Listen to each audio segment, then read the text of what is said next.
Numa época muito distante, quando não existia 1 milhão de canais nerds no YouTube. Na verdade, não existia nem YouTube, nem sites sobre assuntos nerds. Na verdade, não existia nem internet. Nós, os nerds primordiais, tínhamos a Revista Herói.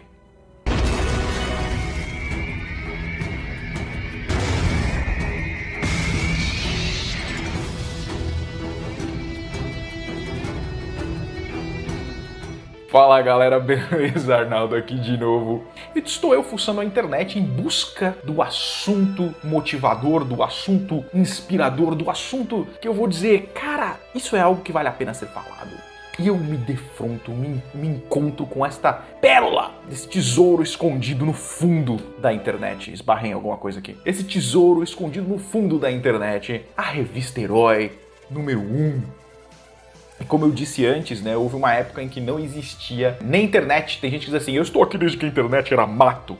Muito bem, meus amigos, antes que o mato existisse, existia a Revista Herói. O ano era 1994, Cavaleiros do Zodíaco era um grande sucesso, a TV não falava nada sobre assuntos nerds, os nerds eram pouquíssimas pessoas escondidas e espalhadas pelo mundo. Surgiu uma revista que bombou por muitos anos. Se vocês quiserem saber mais detalhes, eu recomendo o canal Nerd Show. Eles têm um vídeo muito legal sobre a Revista Herói, que conta toda a história de como criaram a revista, como a revista foi cancelada, parou de ser publicada, quais os motivos, e obviamente, dando spoiler aqui já do vídeo deles, o fim da Revista Herói obviamente teve a ver com a ascensão da internet, onde você passou a ter várias opções para descobrir por si mesmo as informações, que naquela época só vinham pela Revista Herói. Então eu vou deixar o link na descrição aqui do vídeo do Nerd Show para vocês aprenderem toda a história sobre a Revista Herói. Eu não vou me repetir aqui, já existe aí na internet, vou ficar falando a mesma coisa que o cara falou e falou tão bem falado, eu prefiro recomendar o vídeo dele.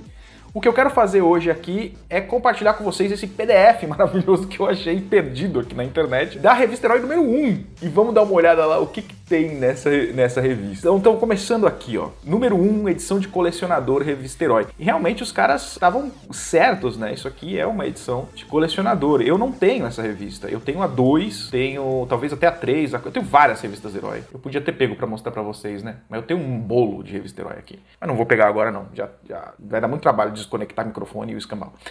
Então vai ficar com isso aqui mesmo. Então, galera, a capa, obviamente, Cavaleiros do Zodíaco, Ceia de Pegasus. Eu não sei também se vocês sabem disso, mas antes de Cavaleiros do Zodíaco, não existia anime no Brasil.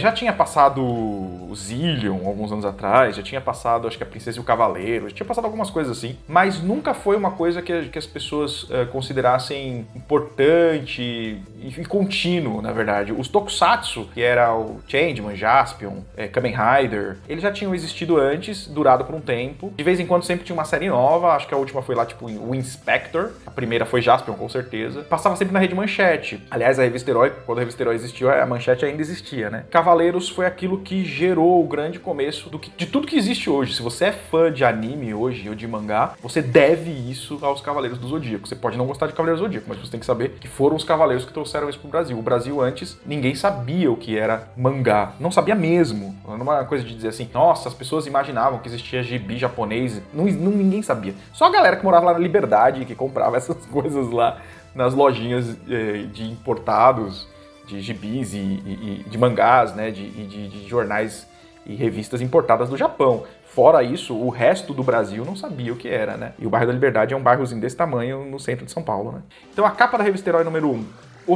Os Cavaleiros do Zodíaco, todos os segredos do desenho mais quente da TV. E aqui do lado, você tem ali Wolverine, Spawn e o Batman. Ou seja, Marvel e DC sempre tiveram por aí, né? Como as top dos assuntos nerds, né? Um anime aí na capa. Quer dizer, isso aqui estabelece o que seria o mundo nerd brasileiro até hoje, quase 30 anos depois, né? Um anime na capa, o Wolverine, que é um personagem da Marvel, o Batman, que é um personagem da DC, e o Spawn, que era um personagem da Image, que estava surgindo nessa época, na verdade, né? A Image estava começando nessa época aqui, se não me engano, a Image começa em 1992, o Spawn ainda não tinha chegado no Brasil oficialmente, eles estão colocando o Spawn aqui para explicar para as pessoas que esse herói vai chegar no Brasil, porque ele já estava bombando nos Estados Unidos. A revista custava, vamos ver o pessoal aqui rapidamente, ela custava R$ 1,95 numa época edênica, uma época paradisíaca, onde o real era uma moeda forte. Editora Sampa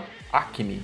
Era uma editora que foi criada só para isso. Essa editora não existia antes. Ela foi criada para fazer a revista Herói, que era um fanzine de luxo, na verdade, né? Aí vem um pôster do Seiya e aí tem um editorial. Bem-vindo! Esta é o primeiro número de Herói. A primeira revista mutante do Brasil. Mutante por quê? Porque Herói pode aparecer a qualquer momento, em qualquer formato, tratando de heróis de qualquer lugar, da TV, dos quadrinhos, do cinema, dos games e de onde mais vierem heróis. Para começar, dedicamos esta edição inteira aos heróis da TV. Claro que o destaque especial tem que ir para os Cavaleiros do Zodíaco, a série mais quente da televisão. Inesperadamente, Seiya, Fênix e seus companheiros ocuparam o coração e as mentes dos fãs de todo o Brasil. Herói conta toda a história dos Cavaleiros, as origens dessa mania e tudo o que o futuro reserva. Também nessa edição, você vai conhecer os segredos do Wolverine, o mais invocado dos X-Men. Vai ficar por dentro dos heróis das revistas em quadrinhos que vão chegar à TV em 1995. Quer dizer, o futuro, estamos dando futuro para vocês, gente, 1995. Para completar, vai saber tudo o que os estúdios japoneses estão preparando para invadir a televisão. Depois dos Cavaleiros, o Japão vai apresentar ao mundo uma explosão de heróis em seriados e desenhos. E se prepare, logo logo vai ter mais herói nas bancas. Isso aqui foi uma profecia. Isso aqui foi uma profecia. Depois dos Cavaleiros, o Japão vai apresentar ao mundo uma explosão de heróis em seriados e desenhos. Isso aqui é uma profecia. Aconteceu de verdade. De verdade. Não existia nada disso. André Forastieri e Rogério de Campos são os caras que provavelmente estão por trás desse texto aqui, dessa profecia cumprida. Onde será que está André Forastieri e Rogério de Campos hoje? Não sei. Se alguém souber, coloca aí nos comentários. Primeira matéria, que é a matéria principal, é a origem, o PDF tá cortado aqui, a origem dos Cavaleiros. E aqui já vem uma imagem que é muito louca, porque esses Cavaleiros do Zodíaco que aparecem nessa imagem são os Cavaleiros da segunda temporada. Na verdade, sei lá, de acordo com a Netflix, essa aqui deve ser já a quinta temporada, mas é da época depois da Batalha das 12 Casas, onde eles trocam de armadura, e a armadura já não é mais fechada, né? Ficaram por um bom tempo com uma armadura, quase todos eles tinham uma armadura que fechava a cabeça inteira, exceto o Cavaleiro de Cisne. Então já é uma imagem nova. Quem abria essa revista em 1994, ou começo de 95, porque eu lembro que eu li essa revista em 95, é porque ela saiu em dezembro de 94, quando você abria, você via isso aqui, você falava, o que aconteceu com os Cavaleiros? O que tem de diferente? E isso criava em você o interesse de querer ler o resto da revista. Só que aí eles vão falar de A Origem dos Cavaleiros, conheça os segredos dos maiores heróis do universo e como Seiya conseguiu conquistar a armadura de ouro, o que é uma coisa que se falava na TV, mas que não tem muito a ver com a história, porque o Seiya nunca conquistou a armadura de ouro de verdade, né? Quem assistiu o Cavaleiro sabe que o Seiya não conquistou a armadura de vez em quando decide entrar nele lá, porque o espírito do Aiorus, que é o cavaleiro verdadeiro de Sagitário que morreu, ela fica mandando pra ele. Exceto na saga Ômega lá, que é um spin-off não canônico, né? Eu não vou ler a matéria inteira, obviamente, gente, é muita coisa, mas os Cavaleiros do Zodíaco que conhecemos são a representação moderna de um grupo de jovens que protegia Atena, a deusa da guerra. Eles sempre combatiam sem armas. A lenda diz que isso aqui é o começo. Quem assistiu Cavaleiros do Zodíaco, isso aqui, eles pegaram aquele texto e colocaram aquele texto que aparece lá no comecinho de Cavaleiros do Zodíaco, do primeiro episódio de Cavaleiros do Zodíaco. A lenda nos diz que os cavaleiros sempre aparecem quando as forças do mal tentam apoderar-se do mundo. Ok, já chega. E aí eles vão contar a origem de Cavaleiros do Zodíaco, né? Aquele primeiro episódio em que o Seiya enfrenta o Cassius no Coliseu e tem aquela batalha e corta a orelha dele e ganha a armadura e toda a questão lá da Marin, né, dos outros Cavaleiros de Bronze que foram mandados pelo Mitsumasa Kido pro resto do mundo para serem treinados. Isso daí todo mundo que conhece Cavaleiros conhece essa história, né? Se vocês quiserem que eu faça um vídeo algum dia especificamente sobre isso, eu posso fazer. Agora eu não vou ler essa matéria inteira porque ela basicamente só conta isso mesmo. Essa parte aqui é interessante. Cavaleiros do Zodíaco, Supermania, como os heróis dos signos viraram uma febre no mundo inteiro.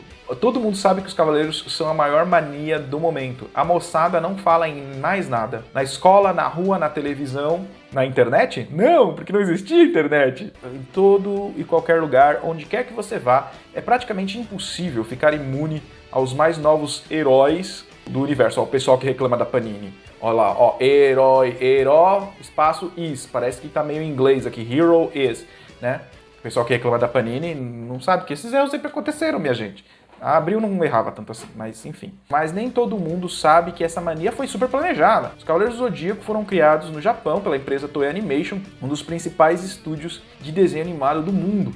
Eles produziram 114 episódios, quais a TV Manchete, por enquanto, só exibiu 52. O resto deles estão aguardando para 1995, o ano futuro, que vai chegar aí, onde eu vou fazer 11 anos de idade. A Toei criou os Cavaleiros de Encomenda para a Bandai, a terceira maior fábrica de brinquedos do mundo. Como os Cavaleiros já tinham feito o maior sucesso no Japão desde 93, que a Bandai já estava passando o desenho e lançando os brinquedos em outros países como México, Espanha, Portugal, França e Estados Unidos. No total, os Cavaleiros já faturaram mais de 100 milhões de dólares. E não só com as miniaturas, nesses países tem todo tipo de produto com os Cavaleiros, de camiseta até discos e shampoo. Eles já contaram a história ali na primeira parte da matéria, a história da mitologia, do que estava acontecendo na série em si, e aqui eles vão contar a história de como é que o desenho veio parar no Brasil. O seriado estreou em 1º de setembro de 1994. E eu me lembro, porque eu assisti esse episódio. Tinha voltado da escola, estou sentado assistindo Clube da Criança com Pati Beijo, desenhando um Wolverine. Eu lembro que eu estava desenhando um Wolverine, tentando desenhar um Wolverine, eu tinha 10 anos de idade, tentando desenhar um Wolverine, e aí começa a passar aquele desenho japonês, e eu vejo aquela cena memorável de Cassius lutando com o Seiya, né, aquela coisa Davi e Golias. Eu não estava muito interessado, falei, putz, desenho japonês, velho, desenho japonês. A gente não chamava de anime, né, cara? A gente chamava de desenho japonês. Pô, desenho japonês é ruim pra caramba, tem continuação, não vou... Mas vai, tá bom. Eu tava sentado já, a Pati Beijo já tava passando o tempo, falei, vou ficar nisso aí, vai. Aí, nos primeiros minutos, eu vejo aquela cena memorável, o Cassius indo arrancar a orelha do Seiya, o Seiya arrancar a orelha do Cassius no lugar, e depois dá um meteoro de Pegasus gritando, me dê sua força, Pegasus! E tem sangue jorrando até no calcanhar do Cassius. E aí eu falei, Wolverine, você vai ter que ficar pra lá, porque agora eu vou assistir essa bagaça. Isso foi 1º de setembro de 1994, se não me engano, por volta das 18 horas. E tinha as miniaturas, e eles falam aqui sobre as miniaturas, sobre que elas eram feitas de metal de verdade, que vendeu pra caramba, que toda criança queria ter esse negócio. Bandai apresenta Os Cavaleiros do Zodíaco. Gêmeos são os guardiões do universo. Aquário tem coragem para vencer. Capricórnio são os seus heróis. Leão, os Cavaleiros do Zodíaco vêm com armaduras de metal. Exclusividade Bandai. E você, de que signo é? Eu era uma delas, nunca tive um original, todos os meus eram comprados, os Piratex comprados da feira, porque os Piratex comprados da feira eram por volta de 15 reais, os que eram comprados na loja eram mais de 100 reais. Estou aqui confessando, décadas depois, que todos os meus bonecos dos Cavaleiros eram pirata, porque eu não tinha dinheiro para ficar comprando isso, a minha mãe ia na feira e comprava, na feira vendia pilhas e pilhas. Primeira matéria, então, era Cavaleiros do Zodíaco, que era o grande fenômeno, e tinha esse pôster, isso aqui era um pôster, essa página aqui é uma página, se não me engano, uma página dupla, no original. Ó, tem até uma marquinha aqui no meio da divisão aqui, ó, que você dobrar, isso aqui era um pôster, a gente adorava isso, que a revista vinha em formatinho, assim, acho que era A5, aquele tamanho, e abria, virava um pôster enorme de A4, que era metade de um desse aqui, por exemplo. Os guardiões universo, onde vencer o mal. O seu destino é combater por um mundo ideal. Cavaleiros do Zodíaco, lutadores com poder astral. Se o inimigo é demoníaco, sua luta é mortal. A próxima matéria da herói número 1 é Wolverine, os segredos do mutante mais animal dos X-Men. O Wolverine, isso aqui dá um pouquinho de contexto interessante, porque assim, é só uma matéria muito simples de uma página falando de quem é o Wolverine. Ó. A principal característica do Wolverine são suas garras de metal, 3 em cada uma das mãos. Elas são diretamente conectadas aos ossos e ao sistema nervoso. As garras ficam entre a pele e os músculos de seus antebraços. Através de um comando mental, elas saltam para fora, são feitas de adamante, o metal mais resistente do planeta. Seu esqueleto é revestido do mesmo material, o que torna praticamente invulnerável. O adamantium, eu começo a ler, agora eu quero ler até o final. O adamantium foi colocado em Wolverine através de um projeto científico patrocinado pela CIA e desenvolvido no Canadá. Isso aqui tem algum contexto interessante. Nessa época ninguém sabia a origem do Wolverine. Ninguém sabia que o nome dele verdadeiro era James Howlett, que ele era um moleque que tinha nascido rico, que tinha nascido do interior do Canadá, que tinha uma doença, que depois o pai foi morto pelo jardineiro, mas na verdade o jardineiro era o pai de verdade.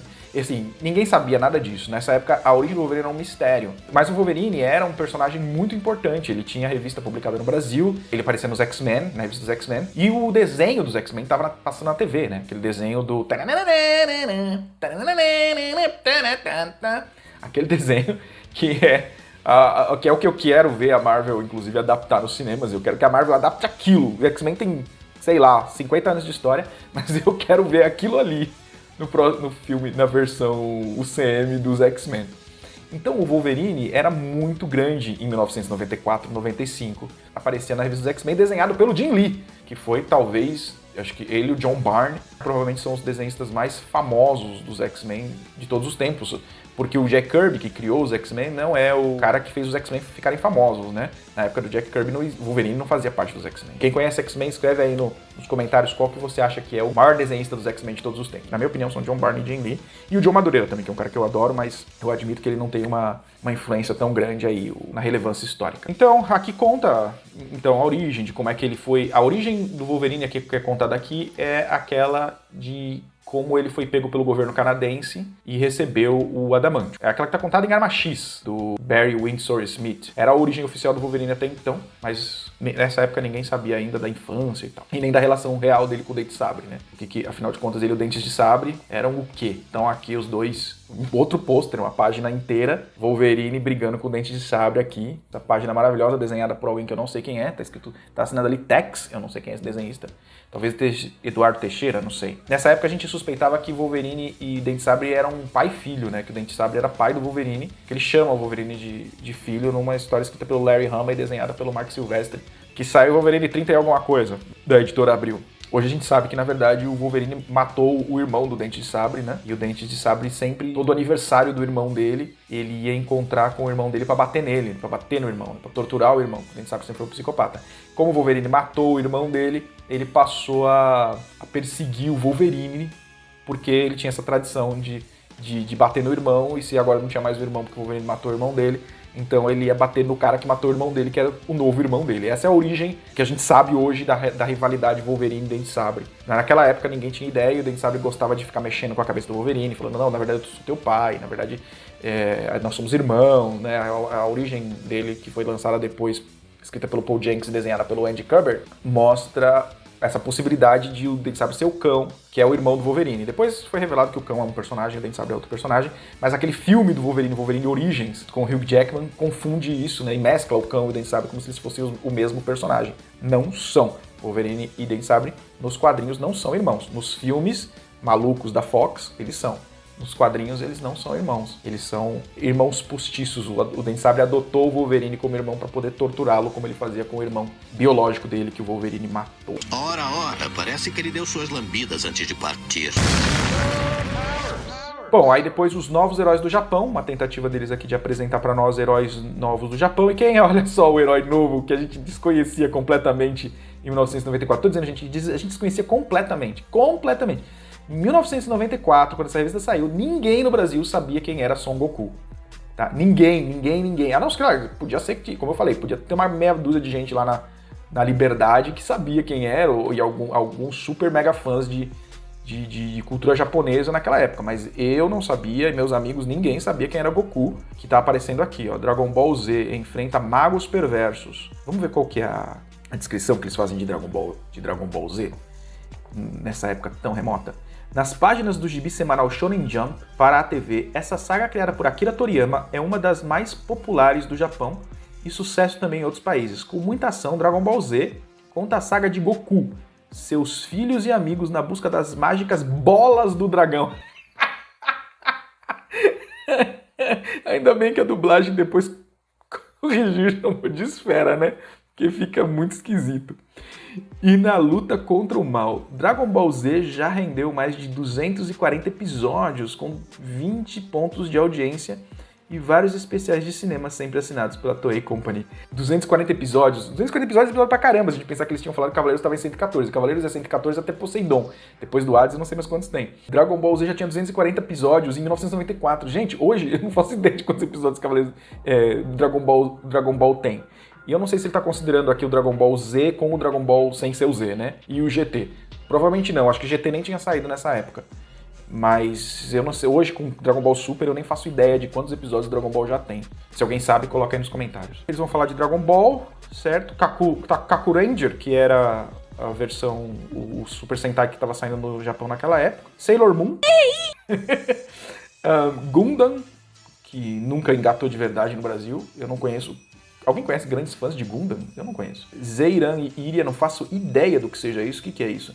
Zeiran é um implacável vilão e Iria uma implacável caçadora que o enfrenta em 90. Zeiran, o filme, lançou o estrelato criador e diretor Keita Amamiya, que dirigiu esse ano a sequência intitulada Zeiran 2. Paralelamente, a produtora Crowd lançou uma minissérie em desenho para vídeo, trazendo uma outra versão da história com a heroína como personagem título. Nem faço ideia do que é isso, Zeiran. Era uma coisa que... É igual esse cara aqui.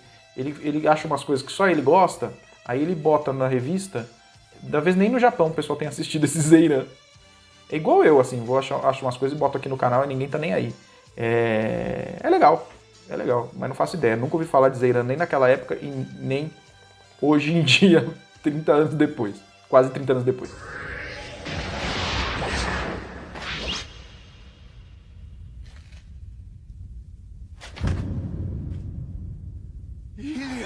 You boys relax, he's mine now. Kamen Rider, né? Kamen Rider é um clássico, né? Blue SWAT era um Metal Hero ali daquela época, que foi lançado na sequência daquela sequência que vinha de Jaspion, Spilvan, o Inspector e tal. Blue SWAT, se não me engano, ele é um dos últimos dos Metal Heroes, né? Vem depois de o Spector, Soul Bray e outras coisas ali. Quem assinou essa matéria foi o Alexandre Nagado, que é uma lenda aqui no Brasil, né? Esse cara aqui é o cara que inventou como é o nome daquele personagem? Blue Fighter. Blue Fighter é um super-herói japonês brasileiro. É um único personagem de tokusatsu brasileiro. Não, tem mais. Mas é o primeiro. Nagado é uma lenda nessa área do jornalismo nerd aqui no Brasil. É um dos fundadores mesmo, junto com o Marcelo Del Greco, essa galera toda da Herói, né?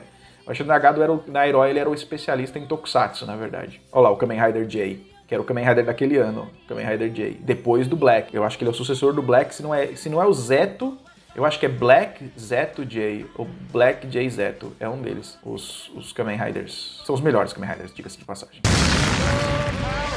Você tem essa matéria aqui, que era o Homem-Aranha, a estreia do Homem-Aranha, a estreia que ia estrear em 95, o Homem-Aranha da Fox, que hoje está disponível a série inteira no Disney Plus, que quem quiser assistir. Nessa época, ou você assistia na TV, meu amigo, ou nem na locadora tinha para você alugar, não tinha jeito. Tinha que assistir o episódio na TV, passava na TV Colosso. 95 era a TV Colosso que estava passando na Globo. A ideia por trás de um novo desenho do Homem-Aranha é trazer o herói dos quadrinhos para a TV com a maior fidelidade possível. Na nova série, Peter Parker vai voltar a morar com sua tia May, será fotógrafo do Clarim Diário e vai estudar em Nova York, tudo igualzinho ao gibi, tirando acontecimentos mais recentes como o casamento de Parker e Mary Jane. Hoje o Odair Braz Jr., que é o autor, eu gostaria muito de saber o que o Odair Braz Jr., o autor dessa matéria, pensa hoje sobre o Peter Parker do universo cinematográfico da Marvel.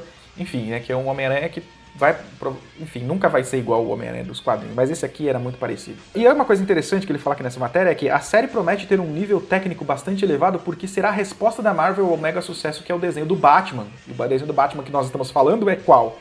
É esse aqui, ó. Legal, Batman Acaba. Isso aqui era o clássico. Eu lia gibi nessa época porque saía Batman no desenho da TV, que era um gibi baseado no desenho da TV. E às vezes eu não conseguia ver o desenho, então eu comprava o gibi, mas não eram histórias diferentes. Mas isso aqui, gente, coloca aí nos comentários. Isso aqui eles estão anunciando que ia ser a última temporada do Batman.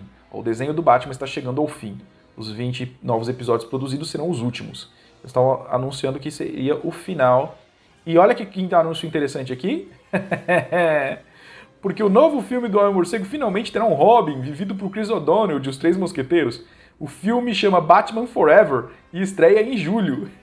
Quer dizer, aqui a gente tinha o primeiro anúncio de que haveria um novo filme do Batman. E qual era? Batman Forever, ou seja, o primeiro filme do Joel Schumacher, né, que é o filme lá que tem o Val Kilmer, que o Jim Carrey faz o Charada. Muito legal, cara. Agora deixem nos comentários se vocês acham que o desenho do Homem-Aranha da Fox, que é o que tá na Disney Plus, esse aqui, se ele de fato faz frente ao Batman, esse Batman aqui, que é o Batman do Bruce Timm e do Paul Dini. Eu acho que não. Eu gosto muito do desenho do Homem-Aranha da Fox, mas eu acho que o Batman do Paul Dini e do Bruce Timm é muito difícil superar isso aqui. Mesmo o desenho do Superman que eles fizeram depois, o Batman do Futuro, acho que só a Liga da Justiça e a Liga da Justiça Sem Limites é que chegam perto do que foi isso aqui.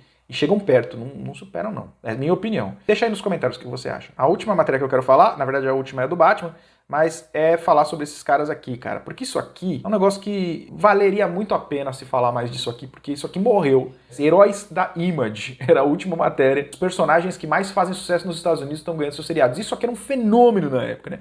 A Marvel é a maior editora de quadrinhos do mundo. É ela quem publica os gibis do Homem-Aranha, Capitão América, Hulk, X-Men e muito mais. Há 3 anos, os melhores desenhistas da Marvel saíram de lá e fundaram sua própria editora, a Image. Rapidamente, seus personagens se tornaram um sucesso enorme nos Estados Unidos. Agora, os heróis Image vão começar a aparecer em outros lugares, nos videogames, camisetas, miniaturas e também na televisão. E o maior fenômeno era quem? Os Wildcats. Os Wildcats eram uma criação do Jim Lee, ou seja, o desenho lembrava demais os X-Men daquela época. Era um desenho, eu particularmente gosto muito, principalmente da colorização digital. Acho que o Jim Lee tinha uma capacidade de criar pôsteres e chamar atenção pra caramba com o que ele fazia. Basicamente, pra explicar pra vocês o que eram os Wildcats, né? Pra quem não sabe. Porque os Wildcats, acho que eles não são mais publicados hoje em dia. A DC comprou depois, anos depois, a DC comprou do Jim Lee. O Jim Lee foi trabalhar pra DC e vendeu os personagens todos que ele tinha criado na Image.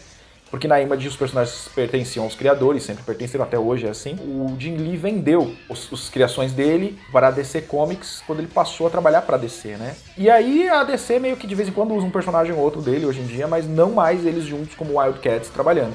E os Wildcats, basicamente, quem assistiu os Eternos vai ver uma grande semelhança entre os Eternos e os Wildcats. A diferença é que os Wildcats fizeram muito mais sucesso do que os Eternos nos quadrinhos e assim... Quem assistiu os Eternos da Marvel percebe que ali tem uma... Eles meio que usaram os Wildcats meio que retroalimentam ali. Eles usam o conceito original do Jack Kirby, põem umas coisas dos Eternos, põem umas coisas de Liga da Justiça, né? E criam aquele Eternos que a gente vê nos filmes. Então, basicamente, eles eram uma raça de um povo chamado Querubim, que lutava contra uma outra raça chamada Demonitas, e que a guerra deles tinha vindo parar na Terra, né? Tinha se espalhado por vários planetas, eles tinham vindo morar na Terra. E eles brigavam entre eles aí secretamente, sem que os humanos soubessem, viviam uma guerra secreta. E você tinha essas pessoas que eram ou puramente demonitas, como era o caso da Voodoo, que eu acho que ela era híbrida demonita, na verdade, ela tinha sangue demonita. Você tinha gente que era híbrida, né, de raças humanas, era um humano misturado com demonita ou misturado com querubim. Você tinha querubins puros, como era o caso da Devota. Você tinha o Grifter, que era o bandoleiro, que era um cara que ele era humano, mas era um cara tipo... Era o Ethan Hunt misturado com o Justiceiro, misturado com o James Bond. Assim. Ele era um cara super... E lembrava bastante o Gambit também. Então e o Brad Pitt. Eu sempre achei que o Brad Pitt deveria interpretar o bandoleiro caso fizesse um filme dos Wildcats. Que, aliás, é uma coisa que a DC provavelmente nunca vai fazer, mas que seria muito legal de ver, já que a DC que tem os direitos deles hoje. Então a equipe deles era formada pelo Lord M, espartano, que era um ciborgue. O Lord M era um Lord Querubim. O espartano era um ciborgue, que era o braço direito dele. A Voodoo era uma stripper que na verdade ela conseguia ver demonitas, porque ela tinha sangue demonita. Então os demonitas viviam disfarçados de humanos, diferente dos deviantes na versão do Jack Kirby. Os demonitas viviam disfarçados, você não conseguia diferenciar um demonita de uma pessoa. Eram tipo os Skrulls, na verdade. E para você conseguir diferenciar, você precisava de um poder especial que a Voodoo tinha, porque ela tinha sangue demonita. Tinha o Mal, que na verdade era Marreta, em português o nome dele era Marreta, que era tipo um Hulk roxo, cada vez que ele ficava mais poderoso, quanto maior ele ficava, mais burro ele ficava. Você tinha a Void. A Void, o nome dela em português não é Void, que ela era um computador vivo, que ajudava eles a encontrar, tipo o oráculo deles. O oráculo que eu digo, o oráculo não da Matrix, o oráculo da DC. Tá aqui, só que imagina que a oráculo do Batman, ela na verdade é um computador vivo, ela não é uma pessoa. A Void era meio que isso. Lacuna, acho que é o nome dela em português. Você tinha a Zealot, em inglês, que em português era Devota, que era uma... Ela era a Tena era uma mistura de Tena, dos Eternos, com Mulher Maravilha e Elektra. Imagina essas 3 personagens juntas. Ela fazia parte de um grupo lá do planeta dela uma guilda lá, de mulheres super poderosas e guerreiras e tal. E o Lord Emp era um grande Lord querubim e tal, que liderava essa equipe aqui na Terra, e eles faziam missões secretas parecidas com Missão Impossível, com Matrix, né? Porque eles tinham que ir lá matar alguém que era um infiltrado demonita num determinado posto do governo, em algum lugar, eles tinham que ir lá e matar, e eles pareciam sempre criminosos, mas na verdade eles estavam salvando a Terra desses alienígenas infiltrados. Era uma premissa muito legal, que eu acho que valeria muito a pena se a DC usasse, mas a DC, a gente sabe que a DC adora desperdiçar grandes conceitos, não é mesmo? E aí também eles falam do Spawn, né? E o Spawn, vale a pena ler essa matéria. O Spawn diz assim, ó, em 95 estreia o desenho do Spawn, na HBO Max, inclusive quem quiser assistir, vai lá na HBO Max, ou HBO Max, como a minha televisão gosta de dizer, que ela não entende quando eu falo HBO Max, eu tenho que dizer HBO Max. Se você for lá na HBO Max, você vai conseguir assistir essa série do Spawn que eles estão falando, né? Aqui, hoje está disponível lá. Simplesmente é o gibi que mais vende nos Estados Unidos. Spawn é o agente secreto Al Simmons, que foi assassinado e vende sua alma ao diabo para poder voltar para sua família. Só que ele ressuscitou como um monstro deformado e com poderes ilimitados. Spawn é criação do desenhista Todd McFarlane, que fez fama com o Homem-Aranha, mas outros heróis da Image podem pintar ainda em 95 na TV, entre eles The Savage Dragon, um policial super forte que parece um dragão, e Cyberforce, equipe de mutantes que tem seus poderes ampliados por aparelhos cibernéticos que dariam um pau nos X-Men se eles brigassem. Duvido disso, mas... Né? Quem vocês acham que venceriam? Quem conhece o Cyberforce acha que Cyberforce venceria os X-Men? Eu acho que não. Principalmente se fosse a equipe de X-Men da época, que era aquela equipe lá que tinha Tempestade, Wolverine, Colossus, Jean Grey. Vai vencer a Jean Grey numa batalha? Não. A Jean Grey e a Tempestade sozinhas acho que dão conta do Cyberforce inteiro. E o Professor Xavier. Não tem jeito. Se a gente olhar o que aconteceu aqui, na verdade, no final das contas, a Cyberforce nunca virou desenho, mas Savage Dragon virou. Now we have the Dragon. E é isso, acabamos a revista Herói número 1. Cara, que coisa nostálgica, que legal. Eu achei muito legal rever essa revista junto com vocês aí, que eu encontrei na internet. E mostrar pra vocês um pouco de como era o mundo o mundo nerd antes da internet, nos seus primórdios, quando ele tava nascendo. É quase como você pegar uma foto logo depois do Big Bang, assim, e dizer, nossa, era assim que o universo era? Era assim que o universo nerd era no Brasil. Em 1994, começo de 1995, fim de 94, começo de 95, quando surge a revista Herói, que é um marco histórico. Esses caras aí que criaram essa revista podem morrer felizes se eles não tiveram um filho, não plantaram uma árvore e não escreveram um livro. Eles pelo menos deixaram a marca deles na humanidade com a revista Herói. Você leu a revista Herói alguma vez? Você tem alguma edição aí na sua casa? Se você tem, qual foi sua edição favorita da revista Herói? Deixa aí nos comentários, deixa o like, compartilha o vídeo com quem gosta do assunto. Porque quem não gosta do assunto não tem pra que você compartilhar, não é mesmo? Ele só... Enfim. E ative o sininho das notificações pra você saber quando saem novos vídeos, porque eu não sei quando vão sair novos vídeos. Então o YouTube, espero que avise, porque esse algoritmo também não vai muito com a cara de quem não é zilionário e não trabalha que nem um escravo pra eles. Abraço, pessoal, até o próximo vídeo. Falou, valeu!